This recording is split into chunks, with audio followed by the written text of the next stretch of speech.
दक्षिण चीन सागर में चीन के खिलाफ एक नया मोर्चा फिलीपींस में बन रहा है। फिलीपींस दक्षिण चीन सागर के उन छोटे छोटे देशों में शामिल है जो लंबे अरसे से चीन की धौंस में रहने के लिए मजबूर हैं। लेकिन अब दुनिया के कई देश फिलीपींस की मदद के लिए आगे आ रहे हैं। फिलीपींस दुनिया का पहला ऐसा देश है जिसे भारत ने अपनी सबसे घातक मिसाइल ब्रह्मोस दी है और वो पिछले ही महीने फिलीपींस के समुद्र तटों की सुरक्षा के लिए तैनात हो भी चुकी है। अमेरिका, ऑस्ट्रेलिया और जापान अब फिलीपींस के साथ मिलकर एक नया मोर्चा बना रहे हैं जिसे स्क्वाड का नाम दिया जा रहा है। अमेरिका और फिलीपींस के 11,000 से ज्यादा सैनिक 22 अप्रैल से बालीकटान 24 नाम का एक अभ्यास फिलीपींस पर रहे हैं। इस अभ्यास में फिलीपींस पर किसी दुश्मन के संभावित हमले से मुकाबले के लिए दोनों ही देशों की साझा कार्रवाई का अभ्यास किया जा रहा है। कहने की जरूरत नहीं है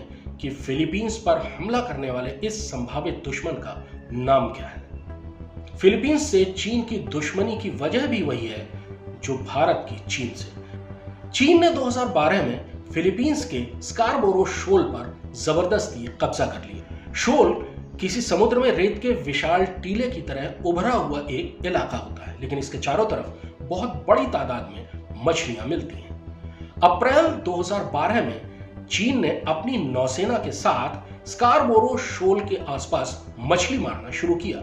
फिलीपींस ने विरोध किया और अपनी नौसेना वहां भेज दी। जब तनाव ज्यादा बढ़ा तो दुनिया के दूसरे देशों ने इन दोनों ही देशों से कहा कि अपनी नौसेना पीछे हटा लें। फिलीपींस ने अपनी नौसेना पीछे हटा भी ली, लेकिन जैसे ही फिलीपींस की नौसेना ने स्कारबोरो शोल के आसपास का इलाका खाली किया, चीनी नौसेना वहां पहुंच गई और स्कारबोरो पर कब्जा कर लिया। तब से फिलीपींस पूरी दुनिया से चीन की शिकायत करता रहता है। 2021 में भी फिलीपींस ने शिकायत की थी कि चीन ने स्कारबोरो के आसपास 2.5 लाख किलोग्राम से ज्यादा मछलियां पकड़ी हैं। चीनी नौसेना फिलीपींस के मछुआरों की नावों पर वाटर कैनन से हमला करती है और उन्हें डुबा देती है। चीनी नौसैनिक जहाज फिलीपींस के जहाजों को दक्षिण चीन सागर में परेशान भी करते हैं। अब फिलीपींस के साथ कई ऐसे देश आए हैं जो दक्षिण चीन सागर या हिंद प्रशांत क्षेत्र में चीन से परेशान हैं। बालीकटान 24 में अमेरिका और फिलीपींस की नौसेना और सेना दोनों ही अभ्यास कर रही है, यानी ये एम्फीबियस वॉरफेयर एक्सरसाइज है। एम्फीबियस वॉरफेयर यानी ऐसी लड़ाई जिसमें नौसेना और सेना साथ मिलकर हिस्सा लेती। फिलीपींस चारों तरफ से समुद्र से घिरा हुआ है और उसके सामने हमेशा यह खतरा है कि चीनी नौसेना कभी भी उसकी घेराबंदी कर सकती है।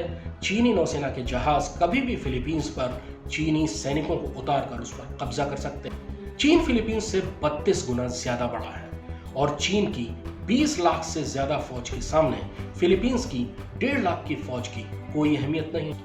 इसीलिए अमेरिका और भारत उसे ये भरोसा दिला रहे हैं कि चीन के साथ लड़ाई में फिलीपींस अकेला नहीं है, बल्कि वो भी उसके साथ खड़े हैं। फिलीपींस के साथ चीन वही कर रहा है जो वो भारत के साथ लद्दाख, उत्तराखंड, हिमाचल, सिक्किम और अरुणाचल प्रदेश में करने की कोशिश करता है, यानी घुसपैठ करना और इलाकों पर जबरदस्ती कब्जा करने की कोशिश करना। इसीलिए चीन के खिलाफ हिंद प्रशांत क्षेत्र के अलावा दक्षिण चीन सागर में भी नए मोर्चों की जरूरत महसूस की जा रही है। भारत पिछले 1 दशक से लुक ईस्ट पॉलिसी पर चल रहा है, यानी सुदूर पूर्व के दक्षिण चीन सागर के उन देशों को समर्थन देना जो चीन से परेशान हैं और उससे निजात चाहते हैं। फिलीपींस, वियतनाम, सिंगापुर और मलेशिया जैसे ये सारे देश इस समय अपने सबसे बड़े मददगार के तौर पर भारत को देख रहे हैं और उसके बाद अमेरिका।